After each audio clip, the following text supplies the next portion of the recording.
Selamat pagi di sana, senang sekali kami dapat menjumpai Anda dalam Berita Bengkulu. Bersama saya, Zahra Rupal.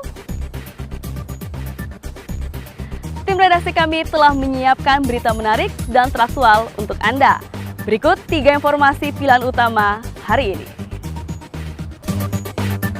Kawanan pencuri tanaman hias kembali beraksi di Kota Bengkulu.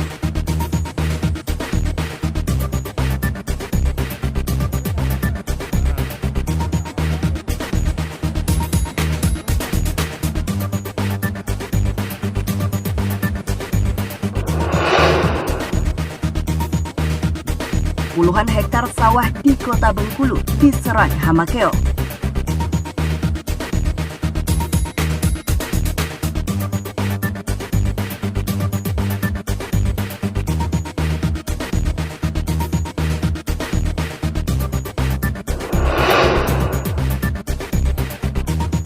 Satgas Bengkulu Utara kembali umumkan penambahan kasus baru COVID-19. Hari ini ada penambahan kasus positif sebanyak 3 orang.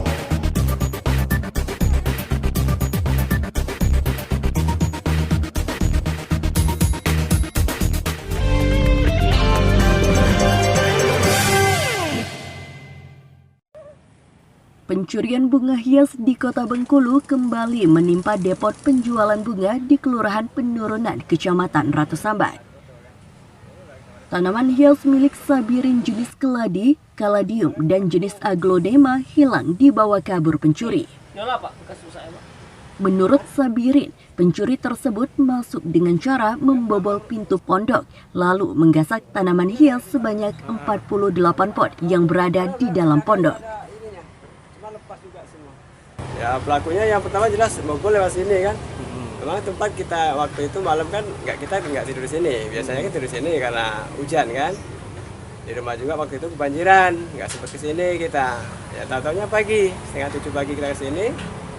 Pintu udah kebuka, bunga udah cabutin semua. Udah habis. Ini yang kedua kalinya, Pak? Cabut semua. Ini yang kedua kalinya. Berarti pot itu ditinggal atau Pot ditinggal. Ditinggal Nah, ya, cuman Pak? bunganya aja cabut semua. Nggak ada Bunga-bunga apa itu, Pak? Hah? Bunga-bunga apa, Pak? Itu sejenis keladi, kaladium, aglonema. Oh, yang harganya udah bervariasi, Pak? Lumayan, itu termasuk impor semua, hampir 75% impor. Kalau yang lokal cuma 20%. Kalau persatuannya berapa keladi itu, Pak? Kalau yang paling mahal diambil, Itu Pak? kemarin kita disidik sama polisi depan, kita kasih informasi masalah modalnya aja. Kalau jualnya kan mayoritas kan, itu modalnya sekitar ya ada 400, paling kecil 300.000 modalnya. Itu ada kemarin kita belanja 3 pot kemarin hampir 4 juta 3 pot. Satu modalnya 1 juta lebih. Berapa ini, Pak? Berapa buah, Pak? Yang dicabut semua 48 pot. 48 pot.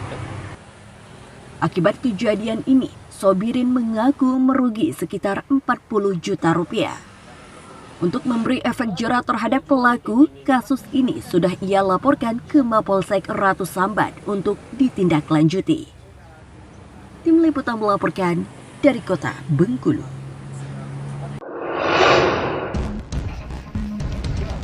Baru saja tinggal 3 bulan di Bengkulu Utara, seorang pemuda berinisial RJ asal Sumatera Barat ini dibekuk polisi atas kepemilikan 1 paket sabu-sabu.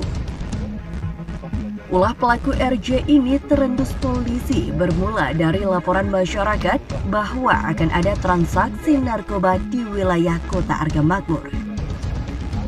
RJ akhirnya dibekuk di tempat pencucian mobil di wilayah Argamakmur bersama 1 paket sabu-sabu yang disimpan pelaku di dalam kotak rokok. Sesuai dengan ciri-ciri pelaku yang disampaikan oleh masyarakat, ketemulah tersangka ini atau berjumpalah tersangka ini di salah satu cucian di Argamakmur. Kemudian kita ambil langkah-langkah sebagai diskusi untuk melakukan pemeriksaan kemudahan lapangan. Ditemukan 1 paket diduga sabu-sabu diambil belum digunakan. Tersangka ini kebetulan di sini bekerja di salah satu toko di wilayah Purwodadi Argamakmur. Di hadapan polisi, pemuda yang baru berusia 19 tahun ini mengaku mengenal dan menggunakan narkoba karena terpengaruh dari pergaulan. Untuk apa kau pakai sabu? Apa semangat kerja? Pengaruh kawan. Pengaruh kawan. Dari SMA berarti sudah pakai sabu, Pak? Polisi saat ini masih mengembangkan kasus untuk mencari pemasok barang haram tersebut. Sementara pelaku RJ telah ditahan polisi dan terancam hukuman berat karena melanggar undang-undang tentang narkotika. Tim Liputan melaporkan dari Bengkulu Utara.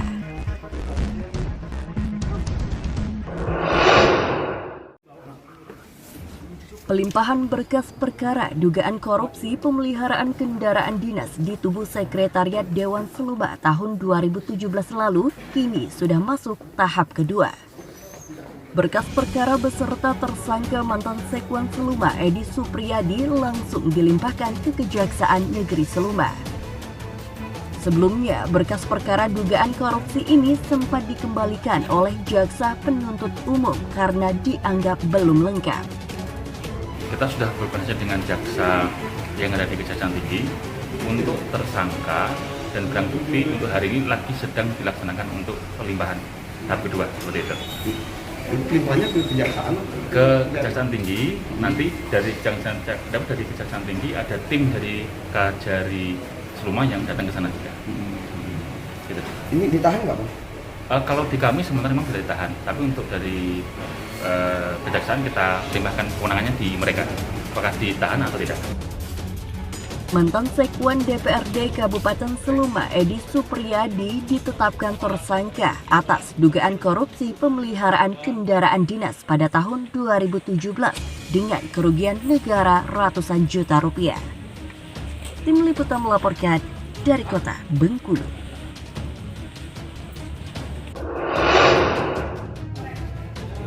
Ketua Umum Pengurus Provinsi atau Pengprov Federasi Panjat Tebing Indonesia Bengkulu, Edward Samsi, memenuhi panggilan tim penyidik Polda Bengkulu. Edward Samsi dipanggil untuk dimintai klarifikasi terkait indikasi korupsi dana hibah KONI tahun 2020 dan Porwil tahun 2019 lalu. Berbagai pertanyaan dilontarkan penyidik kepada Edward Samsi, di antaranya bonus atlet dan pelatih berprestasi termasuk biaya technical meeting untuk PON Papua. Dari Polda terkait ada indikasi korupsi, yaitu dana hibah KONI tahun 2019, sebenarnya 2020 lah, 2020 Porwil 2019. Nah itu, dan kebetulan kita jelaskan ke mereka, kita ini kan baru dikeluarkan SK oleh Ibu Ketua Bu Yeni itu tanggal 27 Februari 2020. Jadi kita tidak tahu banyak terkait persoalan itu. Nah yang mereka tanyakan diantaranya bonus ya bagi atlet dan pelatih yang mengikuti Porwil berprestasi kemarin. Di samping itu biaya TC untuk PON Papua. Nah kita kan ada 2 atlet yang kita kirim dan sedang TC di Probolinggo. Sampai sekarang anggaran untuk akomodasi dia, untuk gizinya, untuk uang sakunya enggak.